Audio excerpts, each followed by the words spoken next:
ನಮಸ್ಕಾರ news at 11 AM ಸ್ವಾಗತ. ನಾನು ಪೃಥ್ವಿರಾಜ್ ಹಾರನಹಳ್ಳಿ. ರಾಜ್ಯದಲ್ಲಿ ರೂಪಾಂತರಿ ಓಮಿಕ್ರಾನ್ ಪತ್ತೆ ಆಗಿಲ್ಲ. ಬೆಂಗಳೂರಿನಲ್ಲಿ ಸಿಎಂ ಹೇಳಿಕೆಯನ್ನು ಕೊಟ್ಟಿದ್ದಾರೆ. ಕೊರೋನಾ ಕೇಸ್ ಹೆಚ್ಚಳವಾಗ್ತಾ ಇರುವಂತ ಹಿನ್ನೆಲೆಯಲ್ಲಿ ಕಟ್ಟುನಿಟ್ಟಿನ ಕ್ರಮವನ್ನು ಕೈಗೊಳ್ತೀವಿ ಅಂತ ಮುಖ್ಯಮಂತ್ರಿಗಳು ಹೇಳಿರುವಂತದ್ದು. ರಾಜ್ಯದಲ್ಲಿ ಮೂರನೇ ಅಲೆಯ ಆತಂಕ ಮತ್ತು ಒಂದು ಕಡೆ ಓಮಿಕ್ರಾನ್ ವೈರಸ್ನ ಆತಂಕ ಇರುವಂತ ಹಿನ್ನೆಲೆಯಲ್ಲಿ ಸಾಕಷ್ಟು ಕಟ್ಟುನಿಟ್ಟಿನ ಕ್ರಮವನ್ನು ಕೈಗೊಳ್ಳುವಂತ ನಿಟ್ಟಿನಲ್ಲೇ ನಿನ್ನೆ 4:15 ಮುಖ್ಯಮಂತ್ರಿಗಳು ಸಭೆಯನ್ನ ನಡೆಸಿದ್ರು. ಮಹತ್ವದ ಸಭೆಯನ್ನ. ವಿದೇಶಗಳಿಂದ ಬಂದಂತವರಿಗೆ ಕೋವಿಡ್ ಟೆಸ್ಟ್ ಕಡ್ಡಾಯ ಮಾಡಲಾಗಿದೆ. ಬೂಸ್ಟರ್ ಡೋಸ್ ನೀಡಲಿಕ್ಕೆ ಕೇಂದ್ರದ ಅನುಮತಿಯನ್ನ ಕೇಳಿದ್ದೇವೆ ಕೊರೋನಾ ವಾರಿಯರ್ಸ್ಗಳಿಗೆ ಕೊಡುವಂತ ನಿಟ್ಟಿನಲ್ಲಿ. ಬೆಂಗಳೂರಿನಲ್ಲಿ ಸಿಎಂ ಬೊಮ್ಮಾಯಿ ಈ ಒಂದು ವಿಚಾರಕ್ಕೆ ಸಂಬಂಧಪಟ್ಟಂತೆ ಹೇಳಿಕೆಯನ್ನ ನೀಡಿದರು. ಇದುವರೆಗೂ ಆ ಹೊಸ ಸ್ಟ್ರೇನ್ ಎಲ್ಲಿಯೂ ಕೂಡ ಇನ್ನೂ ಕಂಡು ಬಂದಿಲ್ಲ. ಆದರೆ ಧಾರವಾಡ, ಮೈಸೂರು, ಬೆಂಗಳೂರಿನ ಹಾಸ್ಟೆಲ್ಗಳಲ್ಲಿ, ವಿದ್ಯಾರ್ಥಿಗಳ ಹಾಸ್ಟೆಲ್ಗಳಲ್ಲಿ ಭಾಳ ಸ್ಪರ್ಟಾಗಿ ದೊಡ್ಡ ಪ್ರಮಾಣದಲ್ಲಿ ಕ್ಲಸ್ಟರ್ ರೂಪದಲ್ಲಿ ಬರ್ತಾ ಇದೆ. ಅದಕ್ಕೆ ಎಚ್ಚರಿಕೆ ವಹಿಸೋದು ಭಾಳ ಅವಶ್ಯಕತೆ ಇದೆ. ಈಗಾಗಲೇ ಆ ಹಾಸ್ಟೆಲ್ಗಳನ್ನು ಎಲ್ಲವೂ ನಾವು ಕಂಟೈನ್ಮೆಂಟ್ ಝೋನ್ ಮಾಡಿದ್ದೇವೆ, ರಿಸ್ಟ್ರಿಕ್ಷನ್ ಮಾಡಿದ್ದೇವೆ. ಅಲ್ಲೆಲ್ಲರಿಗೂ ಕೂಡ ಟೆಸ್ಟ್ ಮಾಡ್ತಾ ಇದ್ದೇವೆ. ಕೇರಳದಿಂದ ಬಂದವರಿಂದ ಜಾಸ್ತಿ ಆಗಿದೆ ಅನ್ನೋದು ಮೇಲ್ನೋಟಕ್ಕೆ ಭಾಳ ಸ್ಪಷ್ಟವಾಗ್ತಾ ಇದೆ. ಯಾಕಂದರೆ ಈ ಎಲ್ಲೆಲ್ಲಿ ಕ್ಲಸ್ಟರ್ ಆಗಿದೆ ಅಲ್ಲಲ್ಲಿ ಕೇರಳದಿಂದ ಬಂದಂಥ ಪ್ಯಾರಾಮೆಡಿಕಲ್ ಸ್ಟಾಫು, ಕಲಿಯೋರು ಅಥವಾ ಸ್ಟಾಫ್ಗಳು ಬಂದಿರುವಂಥದ್ದು. ಈ ಹಿನ್ನೆಲೆಯಲ್ಲಿ ಕೇರಳ ಬಾರ್ಡ್ರನ್ನ, ಅದು ದಕ್ಷಿಣ ಕನ್ನಡ, ಮಡಿಕೇರಿ, ಚಾಮರಾಜನಗರ, ಮೈಸೂರು, ಇಲ್ಲೆಲ್ಲ ಕಡೆ ಸಂಪೂರ್ಣವಾಗಿ ಹೆಚ್ಚಿನ ಎಚ್ಚರಿಕೆ ವಹಿಸಬೇಕು, ಕಟ್ಟುನಿಟ್ಟಿನ ಕ್ರಮ ತೆಗೆದುಕೋಬೇಕು. ಟೆಸ್ಟ್ ಮಾಡಿ ನೆಗೆಟಿವ್ ಇದ್ದರೆ ಮಾತ್ರ ಬಿಡಬೇಕು ಕಂಪಲ್ಸರಿಯಾಗಿ, ಮತ್ತು ಡಬಲ್ ವ್ಯಾಕ್ಸಿನೇಷನ್ ಆಗಿರಬೇಕು. ಈ ರೀತಿ 24/7 ನಿಗಾ ಇಡೋದಕ್ಕೆ ನಾವು ಅಲ್ಲಿ ಸೂಚನೆಯನ್ನು ಕೂಡ ಕೊಟ್ಟಿದ್ದೇವೆ. ಮತ್ತು ನಮ್ಮ ಟೆಸ್ಟ್ಗಳನ್ನು ಹೆಚ್ಚಿಗೆ ಮಾಡೋದಕ್ಕೆ ನಾನು ಸೂಚನೆಯನ್ನು ಕೊಟ್ಟಿದ್ದೆ. ಏರ್ಪೋರ್ಟಲ್ಲಿ 16 ದೇಶಗಳು ಯಾವುದು ಹೊಸ ತಳಿಗಳ ಸಂಪರ್ಕಕ್ಕೆ ಬಂದಿದೆ ಅವೆಲ್ಲವನ್ನು ಕೂಡ ಸಂಪೂರ್ಣವಾಗಿ 100% ಟೆಸ್ಟ್ ಮಾಡಬೇಕು. ಹೊಸ ತಳಿ ಬಂದಿದ್ದಿಲ್ಲ ಅನ್ನೋದನ್ನು ಪರೀಕ್ಷೆ ಮಾಡ್ಕೋಬೇಕು. ಮತ್ತು ನೆಗೆಟಿವ್ ಬಂದರೆ ಮಾತ್ರ ಏರ್ಪೋರ್ಟಿಂದ ಹೊರಗಡೆ ಬಿಡಬೇಕು. ಇಲ್ಲಿದ್ದರೆ ಅವ್ರನ್ನ ಕಂಟೈನ್ಮೆಂಟ್ ಝೋನ್ಗೆ ಕಳಿಸ್ಬೇಕು ಅನ್ನುವಂಥ ತೀರ್ಮಾನವನ್ನು ಕೂಡ ನಾವು ಮಾಡಿ. ರಾಷ್ಟ್ರವನ್ನು ಉದ್ದೇಶಿಸಿ ಪ್ರಧಾನಮಂತ್ರಿ ನರೇಂದ್ರ ಮೋದಿ ಅವರು 83ನೇ ಮನ್ ಕಿ ಬಾತ್ ನಲ್ಲಿ ಮಾತನಾಡ್ತಿದ್ದಾರೆ. ನೋಡೋಣ. और विशेष रूप से ऐसे वीरों को जन्म देने वाली वीर माताओं का स्मरण करता हूं. हमेशा की तरह इस बार भी मुझे नमो ऐप पर, माई गॉव पर आप सबके ढेर सारे सुझाव भी मिले हैं. आप लोगों ने मुझे अपने परिवार का एक हिस्सा मानते हुए अपने जीवन के सुख दुख भी साझा किए हैं. इसमें बहुत सारे नौजवान भी हैं, छात्र छात्राएं हैं. मुझे वाकई बहुत अच्छा लगता है कि मन की बात का हमारा ये परिवार निरंतर बड़ा तो हो ही रहा है, मन से भी जुड़ रहा है और मकसद से भी जुड़ रहा है. और हमारे गहरे होते रिश्ते हमारे भीतर निरंतर सकारात्मकता का एक प्रवाह प्रवाहित कर रहे हैं. मेरे प्यारे देशवासियों, मुझे सीतापुर के ओजस्वी ने लिखा है कि अमृत महोत्सव से जुड़ी चर्चाएं उन्हें खूब पसंद आ रही हैं. वो अपने दोस्तों के साथ मन की बात सुनते हैं और स्वाधीनता संग्राम के बारे में काफी कुछ जानने का, सीखने का लगातार प्रयास कर रहे हैं.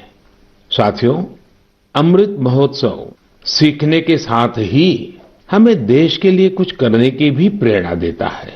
और अब तो देश भर में आम लोग हों या सरकारें, पंचायत से लेकर के पार्लियामेंट तक अमृत महोत्सव की गूंज है.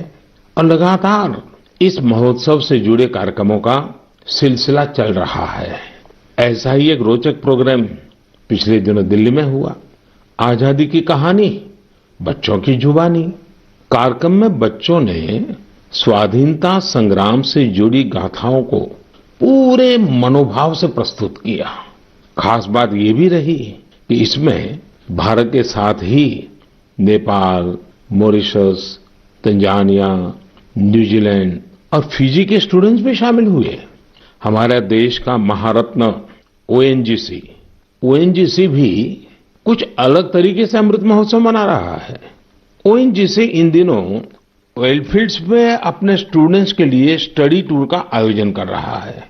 इन टूर्स में युवाओं को ओएनजीसी के ऑयल फील्ड ऑपरेशंस की जानकारी दी जा रही है।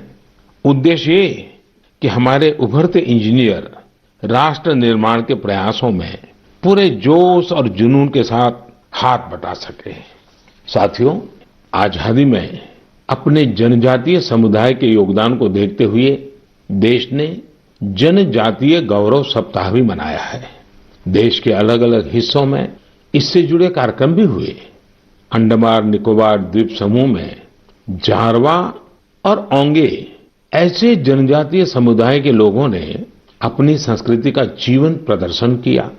एक कमाल का काम हिमाचल प्रदेश में ऊना के मिनिएचर राइटर रामकुमार जोशी जी ने भी किया है।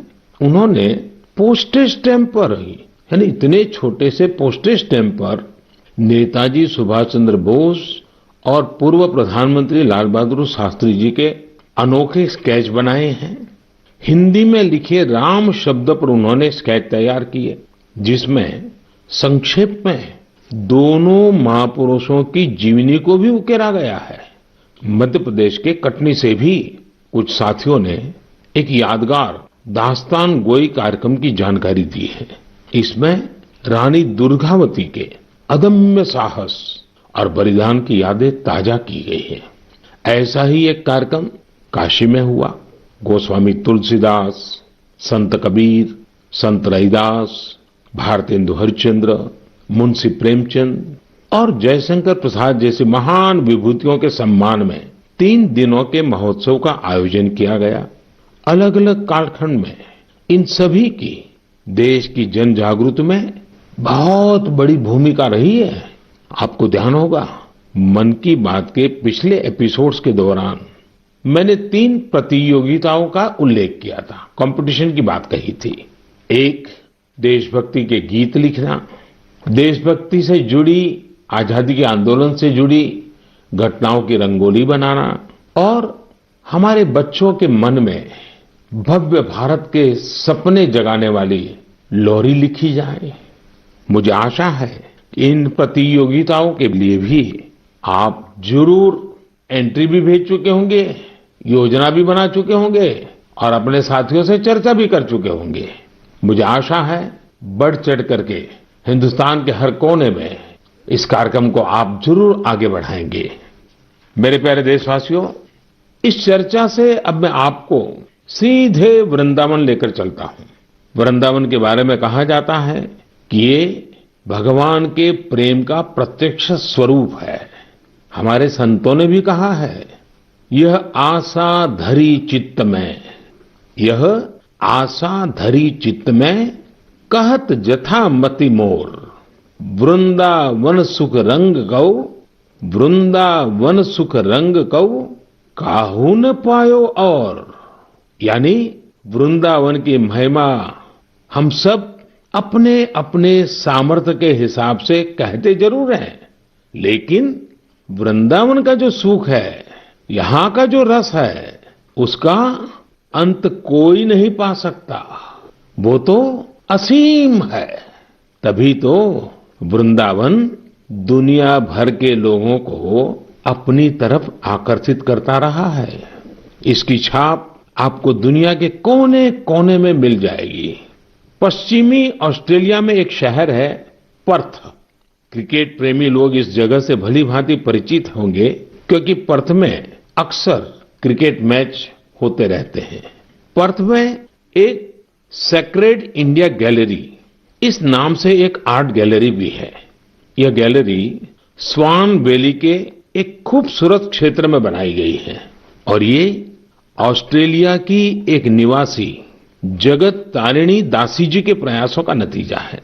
जगत तारिणी जी वैसे तो है ऑस्ट्रेलिया की, जन्म भी वहीं हुआ, लालन पालन भी वहीं हुआ, लेकिन 13 साल से भी अधिक समय वृंदावन में आकर के उन्होंने बिताया। उनका कहना है कि वे ऑस्ट्रेलिया लौट तो गई, अपने देश वापस तो गई, लेकिन वो कभी भी वृंदावन को भूल नहीं पाई। इसलिए उन्होंने वृंदावन और उसका आध्यात्मिक भाव से जुड़ने के लिए ऑस्ट्रेलिया में ही वृंदावन खड़ा कर दिया। अपनी कला को ही एक माध्यम बना करके एक अद्भुत वृंदावन उन्होंने बना लिया।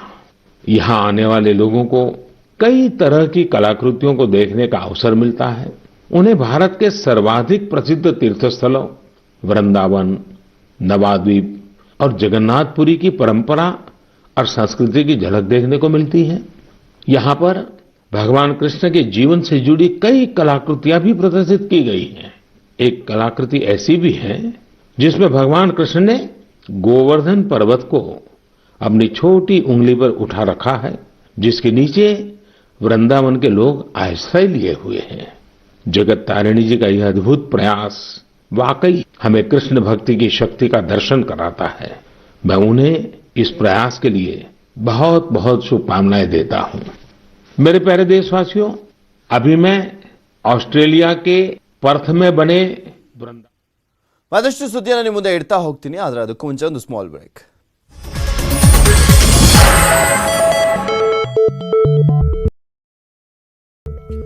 ರಾಜ್ಯದಲ್ಲಿ ಮೂರನೇ ಅಲೆಯ ಆತಂಕ ಇರುವಂತದ್ದು. ಸೊ ಹೀಗಾಗಿ ಚೆಕ್ ಪೋಸ್ಟ್ಗಳಲ್ಲಿ ಕಟ್ಟುನಿಟ್ಟಿನ ಕ್ರಮಗಳನ್ನು ಕೈಗೊಳ್ಳಲಾಗಿದೆ, ಸ್ಪೆಷಲಿ ಕೇರಳ ಮತ್ತು ಮಹಾರಾಷ್ಟ್ರದ ಚೆಕ್ ಪೋಸ್ಟ್ ಗಡಿಗಳಲ್ಲಿ. ಇನ್ನು ಚಿಕ್ಕೋಡಿ ಗಡಿಯಲ್ಲಿ ತಪಾಸಣೆ ವೇಳೆ ಕಿರಿಕನ್ನು ಮಾಡಿದ್ದಾನು. ಪೊಲೀಸರ ಮೇಲೇನೆ ಹಲ್ಲೆಗೆ ಯತ್ನಿಸಿರುವಂಥದ್ದು.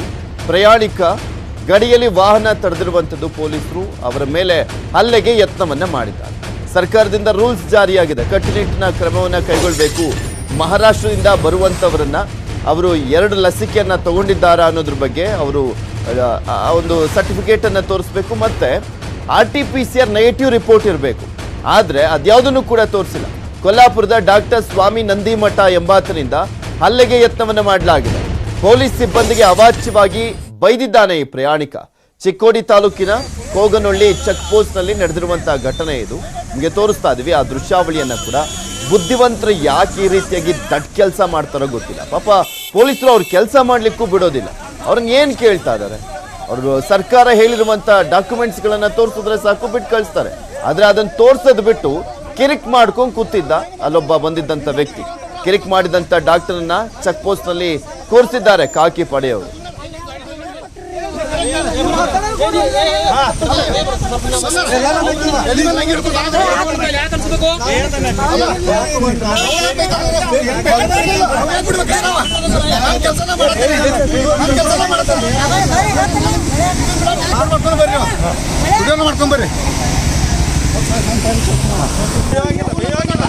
ನೀವು ಬೇಗ ಕೆಲಸ ನಾವು ಮಾಡೋದು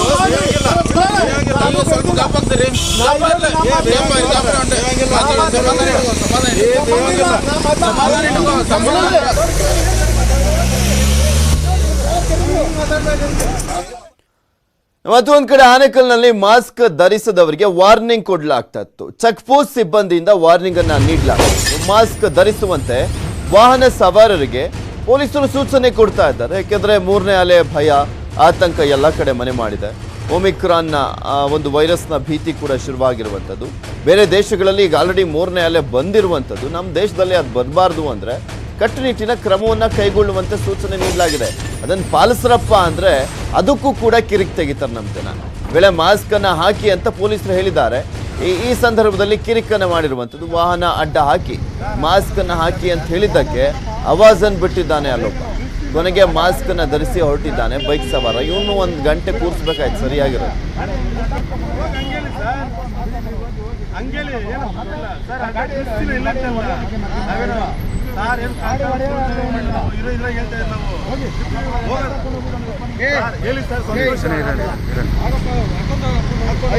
ಪೆನಲ್ಟಿ ಹಾಕ್ರಿ ಇದೆಯಲ್ಲ.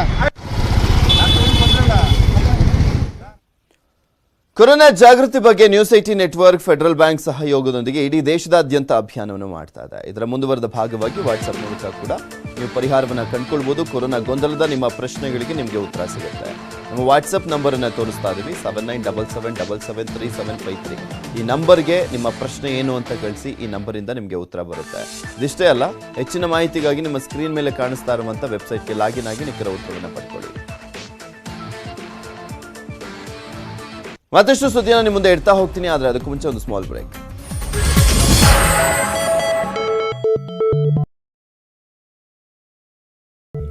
ಕರ್ನಾಟಕಕ್ಕೆ ಮೂರನೇ ಅಲೆಯ ಆತಂಕ ಮತ್ತು ಒಂದ್ ಕಡೆ ಒಮಿಕ್ರಾನ್ನ ಟೆನ್ಷನ್ ಕೂಡ. ರಾಜ್ಯದ ಎಲ್ಲಾ ಗಡಿ ಜಿಲ್ಲೆಗಳಲ್ಲಿ ಹೈ ಅಲರ್ಟ್ ನಲ್ಲಿ ಇರುವಂತೆ ಸೂಚನೆಯನ್ನ ನೀಡಲಾಗಿದೆ. ರಾಜ್ಯಕ್ಕೆ ಎಂಟ್ರಿ ಕೊಡುವಂತ ಪ್ರತಿ ಪ್ರಯಾಣಿಕರನ್ನ ಕೂಡ ತಪಾಸಣೆಯನ್ನ ಮಾಡಲಾಗ್ತಾ ಇದೆ. ಗಡಿ ಜಿಲ್ಲೆಗಳಲ್ಲಿ ಚೆಕ್ ಪೋಸ್ಟ್ ಅನ್ನು ಸ್ಥಾಪಿಸಿ ತಪಾಸಣೆ ಮಾಡಲಾಗ್ತಾ ಇರುವಂತದ್ದು. ಬೆಳಗಾವಿ, ಕಲಬುರಗಿ, ಬೀದರ್, ವಿಜಯಪುರ, ಚಾಮರಾಜನಗರ, ಮಡಿಕೇರಿ, ದಕ್ಷಿಣ ಕನ್ನಡ ಜಿಲ್ಲೆಯಲ್ಲಿ ಅಲರ್ಟ್ ಅನ್ನ ಮಾಡಲಾಗಿದೆ. ಕೇರಳದ ಗಡಿಭಾಗದ ಜಿಲ್ಲೆಗಳಾಗಿರುವಂಥ ದಕ್ಷಿಣ ಕನ್ನಡ, ಮಡಿಕೇರಿ, ಚಾಮರಾಜನಗರ ಮತ್ತು ಒಂದು ಕಡೆ ಮಹಾರಾಷ್ಟ್ರದ ಗಡಿಭಾಗದ ಜಿಲ್ಲೆಗಳಾಗಿರುವಂಥ ವಿಜಯಪುರ, ಬೀದರ್, ಕಲಬುರಗಿ, ಬೆಳಗಾವಿಯಲ್ಲಿ ಸಾಕಷ್ಟು ಅಲರ್ಟ್ನಲ್ಲಿ ಇರುವಂತೆ ಸೂಚನೆಯನ್ನು ಕೊಡಲಾಗಿರುವಂಥದ್ದು. ಯಾಕೆಂದರೆ ಮಹಾರಾಷ್ಟ್ರ ಮತ್ತು ಕೇರಳದಲ್ಲಿ ಮತ್ತೆ ಕೋವಿಡ್ ಪ್ರಕರಣಗಳು ಜಾಸ್ತಿ ಆಗ್ತಾ ಇದ್ದಾವೆ. ಆ ಎರಡು ರಾಜ್ಯದಿಂದ ಬರುವಂಥವ್ರು ಕೋವಿಡ್ ನೆಗೆಟಿವ್ ರಿಪೋರ್ಟ್ ಇದ್ರಷ್ಟೇ ಎಂಟ್ರಿ ಕೊಡಲಾಗ್ತಾ ಇದೆ, ಇಲ್ಲಾಂದ್ರೆ ಇಲ್ಲ. ಹಾಗೆ ಪ್ರಯಾಣಿಕರಿಗೆ ಲಸಿಕೆ ಸರ್ಟಿಫಿಕೇಟ್ ಕೂಡ ಕಡ್ಡಾಯ ಮಾಡಲಾಗಿದೆ. ಎಲ್ಲ ಗಡಿಗಳಲ್ಲೂ ಕೂಡ ಪೊಲೀಸರಿಂದ ಕಟ್ಟುನಿಟ್ಟಿನ ತಪಾಸಣೆಯನ್ನು ಮಾಡಲಾಗ್ತಾ ಇದೆ. ಕೆಂಪೇಗೌಡ ಅಂತಾರಾಷ್ಟ್ರೀಯ ವಿಮಾನ ನಿಲ್ದಾಣದಲ್ಲಿ ಆರೋಗ್ಯ ಇಲಾಖೆ ಅಧಿಕಾರಿಗಳು ಅಲರ್ಟ್ ಆಗಿದ್ದಾರೆ. ಬೇರೆ ರಾಜ್ಯಗಳು, ವಿದೇಶಕ್ಕೆ ತೆರಳುವಂತ ಪ್ರಯಾಣಿಕರಿಗೆ ಕೋವಿಡ್ ಟೆಸ್ಟಿಂಗ್ ಅನ್ನ ಕಡ್ಡಾಯ ಮಾಡಲಾಗಿರುವಂತಹ ಹಿನ್ನೆಲೆಯಲ್ಲಿ ಏರ್ಪೋರ್ಟ್ನಲ್ಲಿ ಪ್ರಯಾಣಿಕರು ಟೆಸ್ಟಿಂಗಿಗೆ ಮುಗಿಬಿದ್ದಿದ್ದಾರೆ. ಏರ್ಪೋರ್ಟ್ನ ಟರ್ಮಿನಲ್ ಬಳಿ ಖಾಸಗಿ ಲ್ಯಾಬ್ನಲ್ಲಿ ಸರತಿ ಸಾಲಿನಲ್ಲಿ ಪ್ರಯಾಣಿಕರು ನಿಂತು ಟೆಸ್ಟಿಂಗ್ ಮಾಡಿಸಿಕೊಳ್ತಿದ್ದಾರೆ.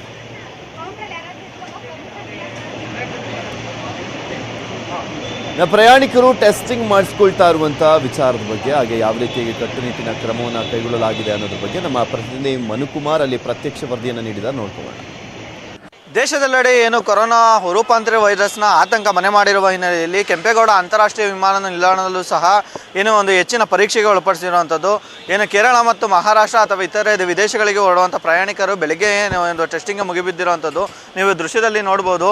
ಏನೋ ಕೋವಿಡ್ ಟೆಸ್ಟಿಂಗ್ನ ಸೆಂಟರ್ನಲ್ಲಿ ಬೆಳಗ್ಗೆನೇ ಸಹ ಮುಂಜಾನೆಯಿಂದಲೂ ಸಹ ಏನೋ ಪ್ರಯಾಣಿಕರು ಟೆಸ್ಟಿಂಗ್ಗೆ ಮುಗಿಬೀಳ್ತಾ ಇರೋವಂಥದ್ದು. ಸರದಿ ಸಾಲಿನಲ್ಲಿ ನಿಂತ್ಕೊಂಡು ಏನೋ ಟೆಸ್ಟ್ ಮಾಡಿಸ್ಕೊತಾ ಇರೋವಂಥದ್ದು. ಕಳೆದ 48 ಗಂಟೆಗಳ ರಿಪೋರ್ಟು ಇದ್ದರೆ ಮಾತ್ರ ಏರ್ಪೋರ್ಟ್ನ ಒಳಗೆ ಪ್ರವೇಶ ಮಾಡ್ತಿರೋ ಹಿನ್ನೆಲೆಯಲ್ಲಿ ಇಲ್ಲೇ ಬಂದು ಖುದ್ದಾಗಿ ಸ್ಥಳದಲ್ಲಿ ಏನೋ ಟೆಸ್ಟಿಂಗ್ ಮಾಡಿಸ್ಕೊಂಡು ನಂತರ ಏನೋ ಏರ್ಪೋರ್ಟ್ಗೆ ಒಳಕ್ಕೆ ಹೋಗುವಂಥ ಕೆಲಸ ನಡ್ತಿದೆ.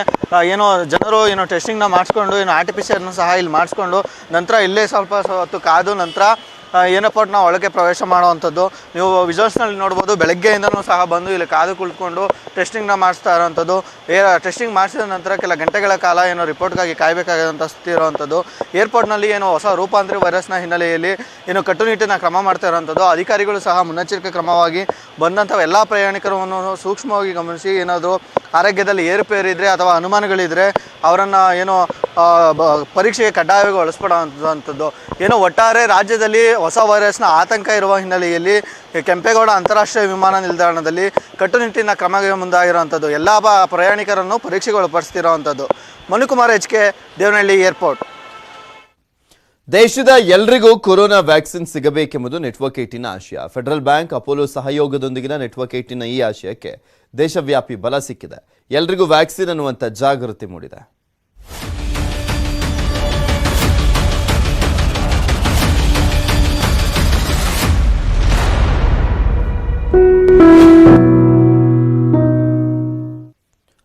ಇವಿಷ್ಟು ಈ ಕ್ಷಣದವರೆಗಿನ ಸುದ್ದಿಗಳು. ಮತ್ತಷ್ಟು ಸುದ್ದಿಗಳನ್ನು 12 ಗಂಟೆ ನ್ಯೂಸ್ನಲ್ಲಿ ನಿಮ್ಮ ಮುಂದೆ ಇಡ್ತಾ ಹೋಗ್ತೀನಿ. ಅಲ್ಲಿವರೆಗೂ ನೋಡ್ತಾ ಇರಿ ನ್ಯೂಸ್ 18 ಕನ್ನಡ. ಜಾಲ ನಮ್ಮದು.